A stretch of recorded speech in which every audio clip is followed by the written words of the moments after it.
You know, there's a lot of things I could probably talk about from last night's Oilers game, but I think the most important topic of discussion is the man with the awesome Wolverine-style chops, the guy who's had so many goals called back this year that he actually glanced at the ref during his breakaway to make sure he was onside, Zack Kassian. Now, I did a blog right after the Oilers acquired Zack Kassian, and there is a link to it below in the description. I highly recommend that you go and watch it. It's one of the best blogs I've ever done. But in that video, I talk about the possible redemption of Kassian, his ability to overcome his addiction, to establish himself as a regular NHL player, and for him to reconcile himself with the Edmonton Oilers fan base, who, let's face it, probably hated him just as much as another former Edmonton Oiler who also wore number 44, who will remain nameless on this blog. And I think it's fair to say that last night, when the fans were chanting his name in Rogers Arena, that was the final chapter of that story.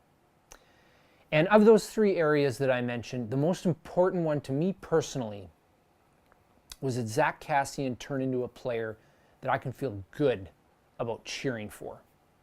And he has done that. I know there were a lot of people on Twitter last night who definitely don't agree with my viewpoint. There were quite a few individuals calling for him to be penalized and or suspended for his hits on Dillon and Couture. I'm sorry, I just don't see it that way. Let's have a look. Neither of these hits is a charge. Kassian is not in stride, he's gliding by the time he hits both of them. He also doesn't leave his feet on either hit until contact is made. As for the first one being a headshot on Dillon, I've said this before in my videos, but I will reiterate my stance. This is the National Hockey League, the highest level of hockey you can play. These guys need to take some personal responsibility out there. Pay attention to what is going on and who is on the ice. Have some situational awareness. You can't be skating around with your head down, one hand on your stick, and lunging to make a pass, and expect the game to have a brief hiatus from being a contact sport.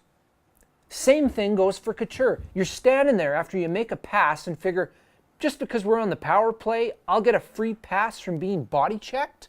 Brace yourself, for crying out loud. And I say this having been a fan of the team on the receiving end of these kinds of hits for years, watching these skilled young Oiler players skate around like they own the place and wonder why they're getting flattened all the time. As for Kassian, he may have just turned this series around big time, because after he popped Dillon and Couture, he even took a pretty healthy run at Burns. Here's the thing. No response from the Sharks. And I've seen this movie before. It usually doesn't end well for the team being manhandled.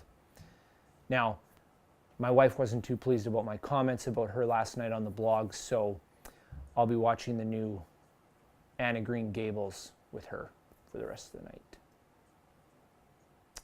I'll see you after Game 3.